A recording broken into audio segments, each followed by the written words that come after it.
više ne. A ima jeste. Ko ti je rekla ona hranci?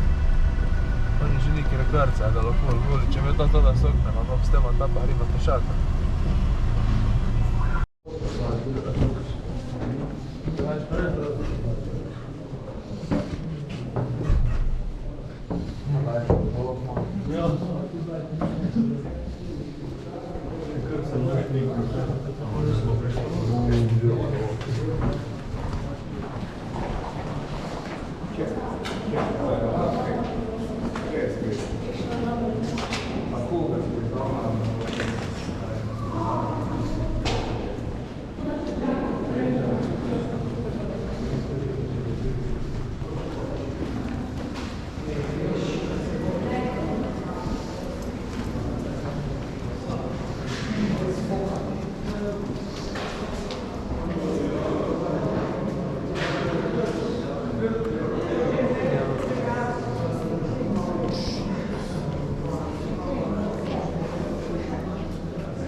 Špiju.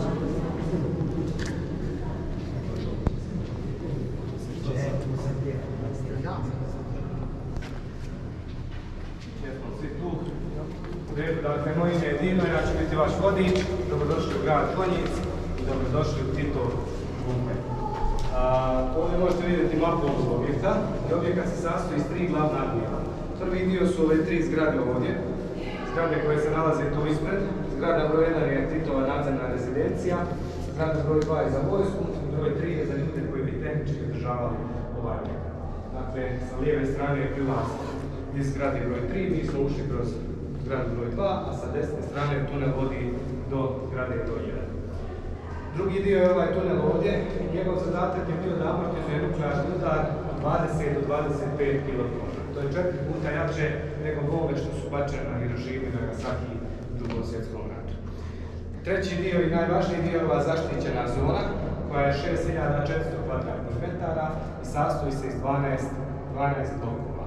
Blok 0 ovdje je dekontaminacija, blok 1 bolnica laboratorija, 2 i 3 su spavaonica za 300 vojnika, 4 i 5 su višenamjenske prostorije, dakle tu ćete vidjeti kancelarije, međutim u nekim od kancelarija nalazi se krevet pored radnog stola, dakle oficir koji bi tu radio, tu bi spavao. Ovdje i ovdje se nalaze 2 identične konferencijske dvorane i ovaj dio ovdje je najdublja tačka objekta, 280 metara ispod zemlje. Blok 6 je telekomunikacijski blok, blok 7 je kuhinja i trpezarija za 300 vojnika, blok 8 jedini blok na 2 sprata, predsjednički blok i njemu bi bilo 50 ljudi sa vrha države. Blok 9 centralna klima, 10 električna energija, blok 11 blok za vodu. Dakle, ovaj bunker je bio najveća tajna bivše Jugoslavije, kodno ime je bilo D0 ili sada kako se zove ARK. Dakle, najveća tajna Jugoslavije građen je kao atomsko ratno stolište, međutim kao glavna ratna komanda u slučaju rata za Jugoslaviju. Dakle, u slučaju bilo kakvog rata, vrh države bi bio upravo ovdje u Konjicu, u slučaju nuklearnog napada, oni bi ova vrata otvorili i mogli bi da budu unutra 6 mjeseci. Dakle, građen za 350 ljudi za 6 mjeseci. Svih zaliha imali za 6 mjeseci, zaliha vode, hrane, zraka i svega ostalog. Bunker je građen, bio je treća najveća investicija u bivšoj Jugoslaviji, 4,6 milijardi američkih dolara to vrijeme, dakle danas je to preko 15 milijardi američkih dolara. Građen je 26 godina u totalnoj tajnosti, od marta 1953. do septembra 1979. godine. Dakle, niko nije znao čitav plan ovog objekta i kao ni nacrt, tako ni funkciju objekta, osim 6 ljudi sa vrha države. Dakle, Tito, premijer i 4 glavna generala. Arhitekte, radnici, svi su se mijenjali, dakle, ne postoji jedan arhitekta koji je uradio nacrt za čitav objekat, bilo je više arhitekta kao i radnici koji su radili na ovom objektu, radili bi u smjenama, to jeste došla bi grupa radnika, radnici su bili iz čitave Jugoslavije, grupa radnika bi došla na 2 do 3 mjeseca, gradili bi jedan dio, zatim bi oni otišli, druga grupa bi došla i gradila drugi dio. Tako da oni nisu znali šta grade. Pritom su morali potpisati ugovor o tajnosti, tako da nisu smjeli da pričaju o ovom objektu u javnosti. naravno znamo koja bi kazna bila ukoliko bi se neko od njih pričao, ima bio postoji Goli otok, tako da bi ovako sutra dan bio na Golom otoku. 79. objekat završen, predati 16 oficira Jugoslovenske narodne armije na održavanje. Oni su ga čuvali tajno i održavali do 1992. godine, kada počinje rat na prostorima Bosne i Hercegovine. Tada armija Bosne i Hercegovine preuzima objekat, međutim oni ga i dalje čuvaju tajno sve do 2011. kada se otvara za javnost kao muzej savremene umjetnosti. Danas se ovdje nalazi 131 umjetnička instalacija. Ja ću jasniti neke od instalacija. Nema vremena objasniti svaku od njih, međutim, pored instalacija imate male bijele ploče, pa možete slikati, čitati ako vas neka od instalacija. Druga grupa dolazi, kako da ćemo mi odmah ući? 15 milijardi. Tu je 2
Požarni sistem, dakle ove crvene cijevi i se koriste u slučaju požara. Sve bijele kutije koje vidite tu na balonu su detektori za dim, a crne kutije su detektori toplote. Ispred ovog bloka se nalazi 10% halona, gasa. U slučaju požara vrata se zatvaraju i požar bi bio ugašen u roku od par sekundi. U ovom objektu ćete vidjeti prvi sistem za automatsko gašenje požara koji je ugrađen u čitavoj Evropi, ugrađen upravo ovdje 70. godina u ovom nešto kasnije ću vam pokazati ploču za taj automatski sistem. U sljedećoj prostoriji se nalaze agregati, ja ću odmah ovdje ugasiti, pa ćete vi moći obići i kad se vratimo objašnju i sljedeći blok, pošto su također sobe manje, pa da možete pojedinačno da se ne pravi gužva. Dakle, u sljedećoj prostoriji sa lijeve strane i odmah iza ovih vrata se nalazi jedan agregat crvene boje, marka je Torpedo, Rijeka Hrvatska.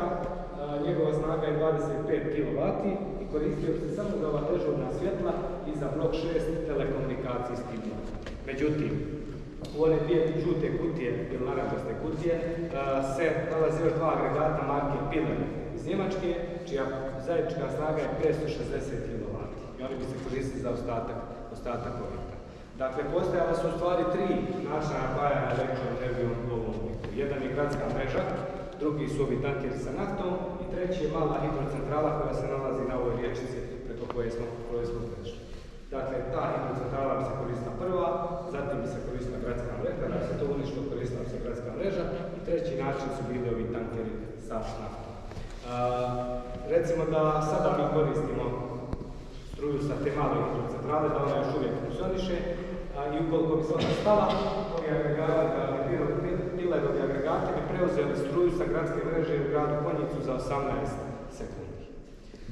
U redu, možete otići ovo, pa ću vam ja objasniti sljedeći blok, da i to možete vidjeti. Samo 18 sekund, tako ja sam preklop, ti fukni iz mriže na agregatu.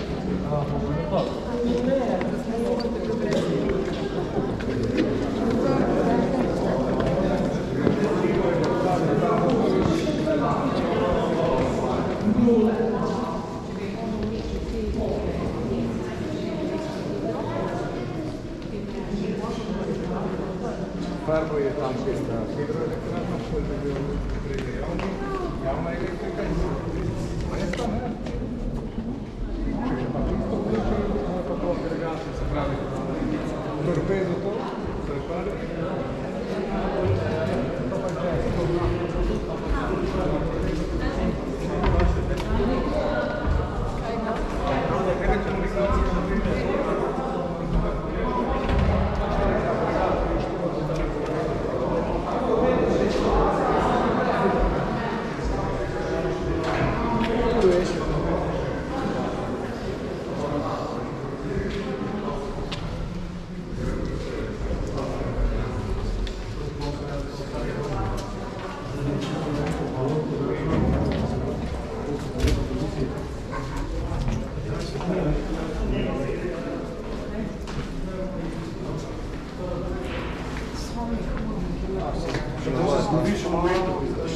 Tamo prično. Da.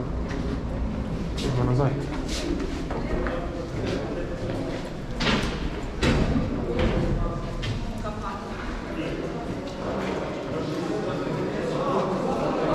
Tu ne grebe.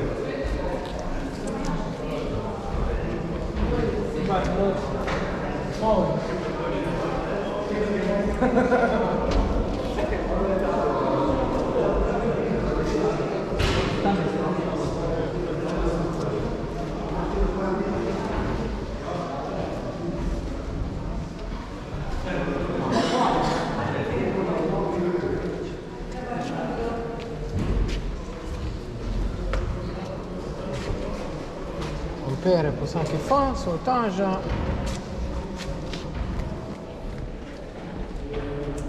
Še zmeri, samo napitaste. Sve to bi še uporabljeno po mojem.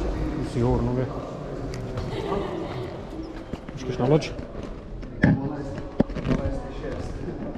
12.6. Svet not. Tam pizda. Še ne 26, ali nekaj tazga let. Ja, 26 let. Je ko? Pa je ve. Leta 2 turbine. Jogo torpedo. Ta torpedo je opasen ta. Vikend dan tak je bil tisto Giovanni ta.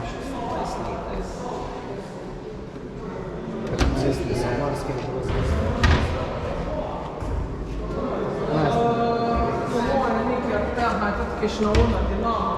Tudi neko moje je. Suzu se kvoto. 45 kg samo. Da je tudi sta dva. Grčk leh tak je on od Giovanni ta. Sem tu je, Torpedo. moped, je bil trak. Ja. Tudi? To je bilo po vse ruti, mašine so bile po vse ruti. To je pač zasilno ono. Sam škaj to uložilo te. To je pač tu glasna mašina, da ti je jasno. Če ne že prav, ker imate zasilno. Se bo zalaufal, po mojem, to.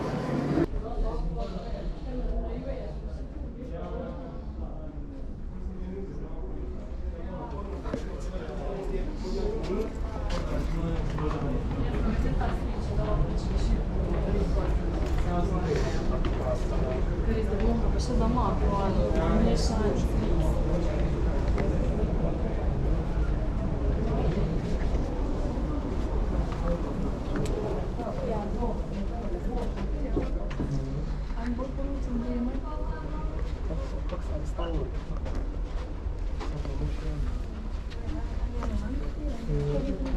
Tako tehnično samo. Tega pa ja fule. Mislim, v letališču imamo neke... Strnjeni ima težki od Toyetovni sindrom. A pa zdaj, pa prvi še ni minute. Zdaj, kako se postavlja, ki slikam, pa reni. Ti še ne dela. Radi 6 sati, zatim dolazi neko gasije, pali drugu klimu koja radi 6 sati i sve tako posljednjih 50 godina. Kako je bunker završen, klima nije stala sa radom duže od jednog dana. Jer dok se desilo da klima stane na par dana, sva voda, sva vlaga bi prošla kroz ove zidove i praktično bunker bi bio ušten. Dakle, tokom rata 4 godine u Konjicu klima je radila, koristi se jer je gradska mreža u Konjicu nije bila stabilna, ovi tankeri se napad su sada prazni, zato što su se upravo to gorivo koristilo kako se klima održavala. Temperatura u objektu je 21 do 23 stepena Celzijusovih čitavo vrijeme. U ljetnom periodu zrak koji ulazi je dosta topliji, tako da se unutra nalaze dvije carrier mašine iz Amerike, vrste koje bi nahlađivale taj zrak. A iza naših glava ovdje možete vidjeti dvije cijevi, ovu zelenu i sivu cijev. Siva cijev ide na vrh planine 170 metara, na vrhu se nalaze otvori, zrak ide kroz sivu cijev, kroz klimu, pročišćava se, zatim kroz zelenu cijev i širi se bokom. U slučaju nuklearnog napada, ti otvori na vrhu planine bi se zatvorili i onda bi imali zrak samo za 6 mjeseci. Na pola ovog bloka ovdje sa desne strane ćete vidjeti jedan tunel, na kraju tunela, dakle tunel od 2 do 3 metra, na kraju tunela ćete vidjeti metalna vrata, to je jedan od 8 izlaza u slučaju nužde. Iza tih vrata se nalaze veterne koje vode 170 metara na vrh planine, na vrh planine se nalazio heliodrom za helikoptere, tako da u slučaju nužde oni bi kroz ovaj izlaz helikopterom pobjegli na sigurnu došlost.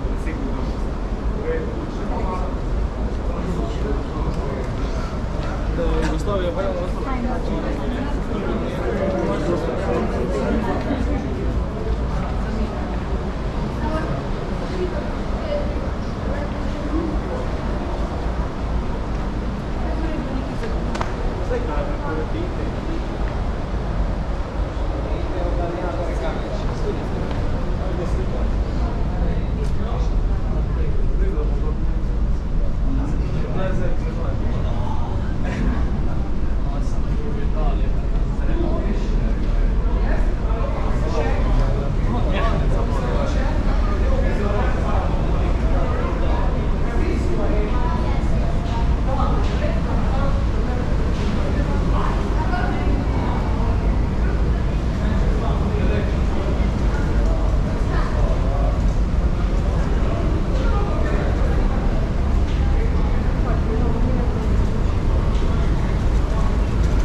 Dubaj, tada dal že 15, da skete na vrhu.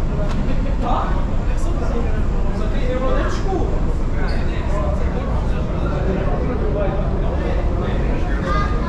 Alla strada, ma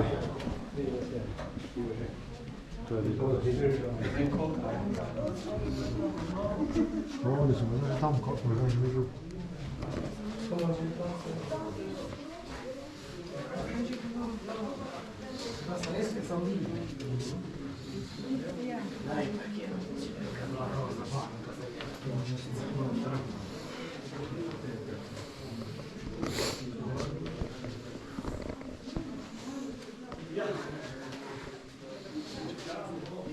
Tapeta, ja?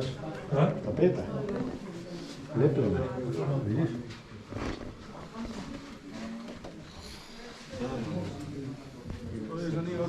Za te avcare, to je stvarno.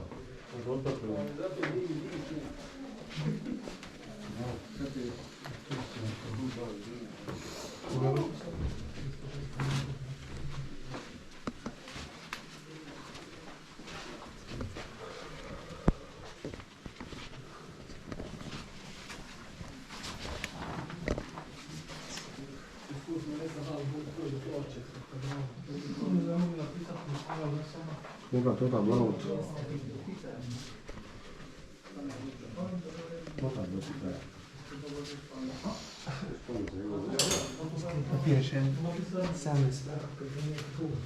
Aha. Aha.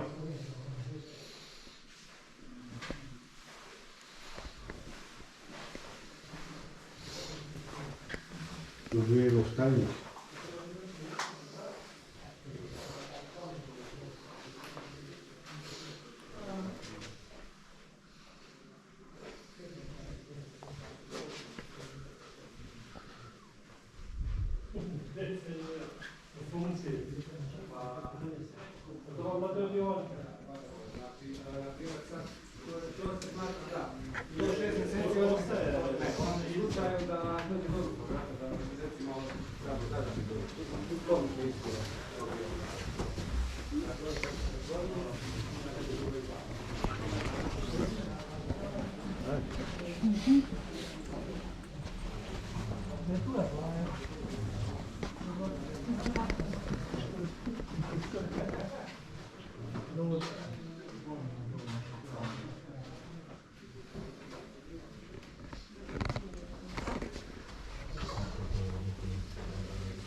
Javno razkrivati tudi dokumente, ki se da trebati skrivati kao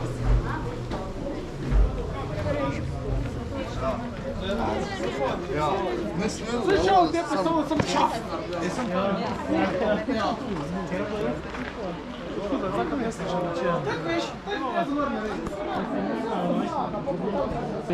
Razen če so pogrontal, kaj šnuarnes. Venta hor.